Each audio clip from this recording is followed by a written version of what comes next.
Salut, il paraît qu'on a un Premier ministre. La situation politique française actuelle, ça semblait un gros bordel. En l'espace de 5 jours, on a vu le nouveau Premier ministre annoncer un gouvernement, toute l'opposition se préparait à le censurer, l'un des partis se retirer du gouvernement, le gouvernement s'effondrer, 3 jours de palabres pour obtenir un changement de cap politique que tout le monde pensait inéluctable, et au final, notre cher président de la République a renommé le même Premier ministre, alors qu'aucun des problèmes qui ont conduit à sa démission en début de semaine n'a été réglé. Je déclare solennellement que j'en ai rien à branler. Vive la République, vive la France.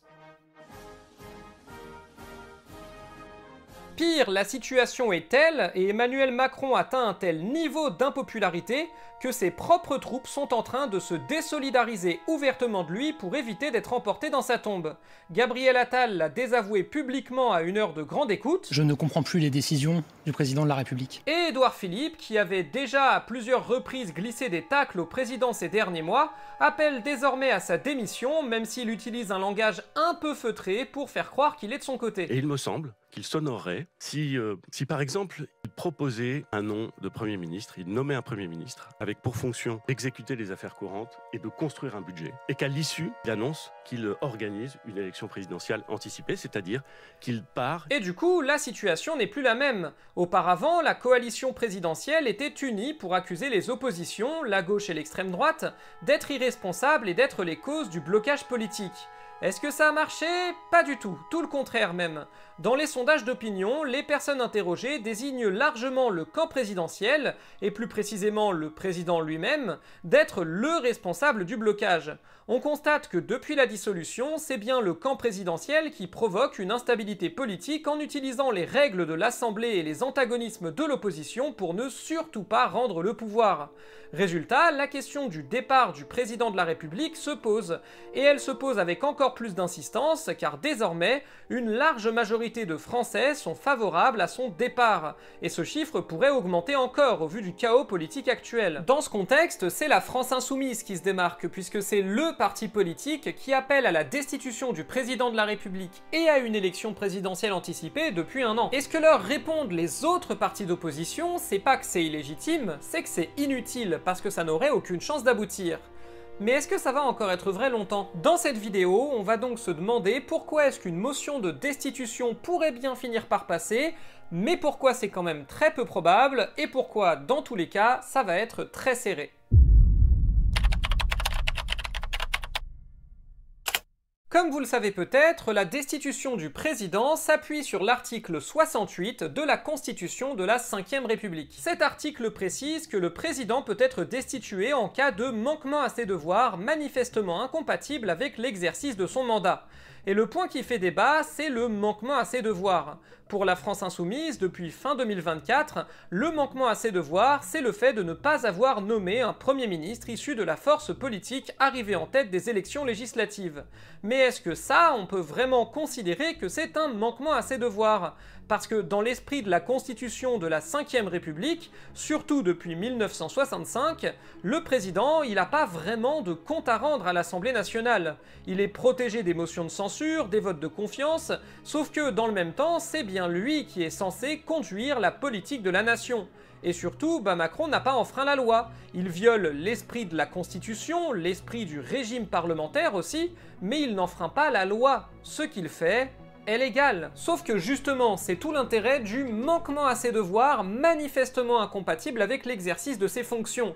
La notion est volontairement floue pour qu'on puisse l'interpréter dans le sens qui nous arrange selon le contexte. En l'occurrence, si le président n'enfreint pas la loi mais que la quasi-totalité du monde politique est d'accord pour dire qu'il fait n'importe quoi et qu'il faut le virer, et la Constitution permet de le faire. Sauf que, justement, pour que ça marche, il faut qu'il y ait une quasi-unanimité des partis politiques pour le destituer.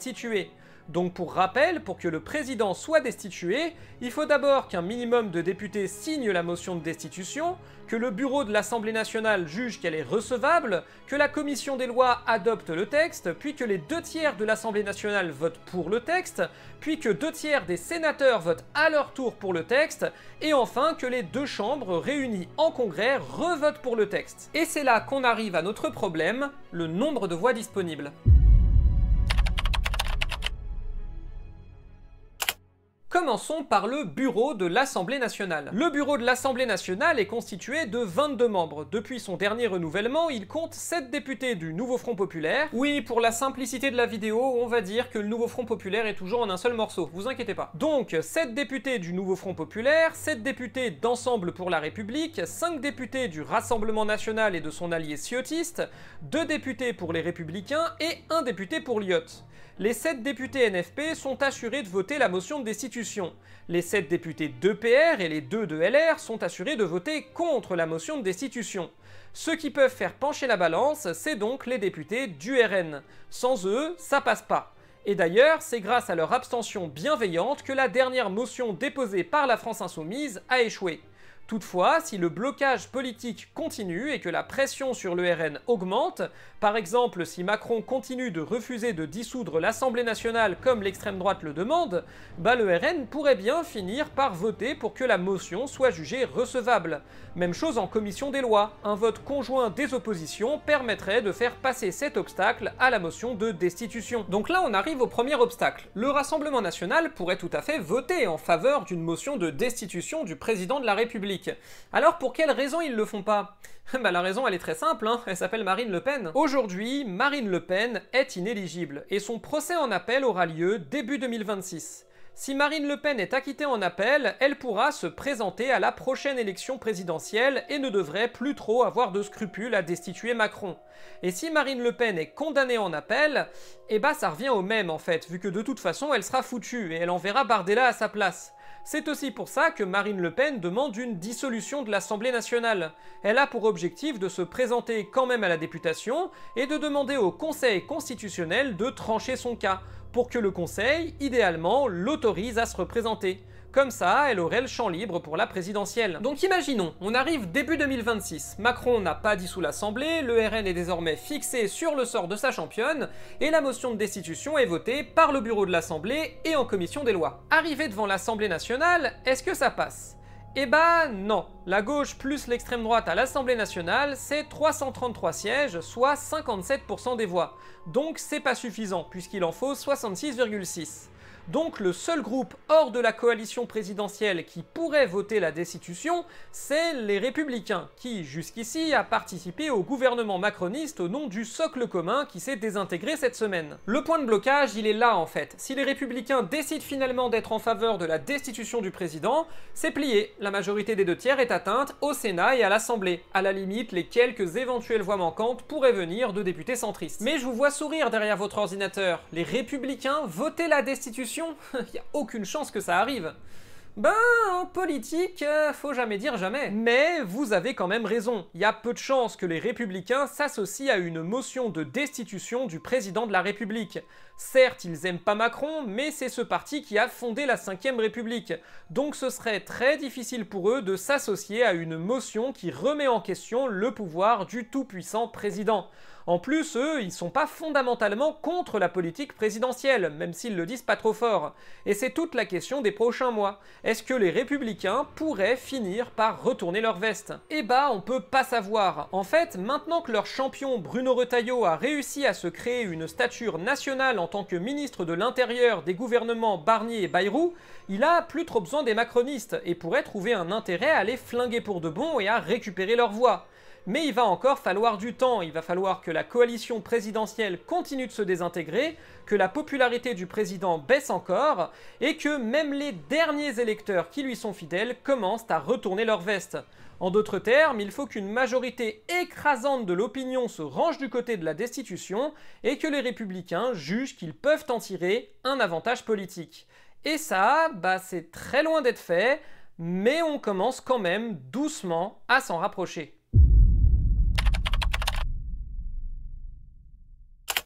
La destitution n'est pas impossible, elle est conforme à la Constitution et les partis qui ne soutiennent pas le président de la République possèdent les 2/3 des sièges à l'Assemblée nationale et au Sénat. Mais la plupart des partis rechignent à le faire parce qu'ils en tireraient pas forcément un avantage politique. Après tout, c'est beaucoup plus confortable de regarder les macronistes continuer à se voter tout seuls sans avoir rien à faire et de récupérer progressivement leurs électeurs. La France Insoumise joue cette partition en connaissance de cause, parce qu'ils savent que quoi qu'il arrive, ils sont gagnants sur les deux tableaux. Si ça passe pas, c'est c'est pas grave, ils seront apparus comme le parti le plus intransigeant face à Emmanuel Macron et pourront donc gagner des points dans les quartiers populaires et chez les abstentionnistes. Et si ça passe, ce sera eux les tombeurs, les vainqueurs du macronisme, et ils auront donc un boulevard pour la prochaine élection présidentielle. Voilà, si cette analyse politique vous a intéressé, n'hésitez pas à faire un don pour soutenir la chaîne via sa page Libérapay. Les liens sont dans la description et ces dons sont la garantie que je puisse continuer à faire ces vidéos.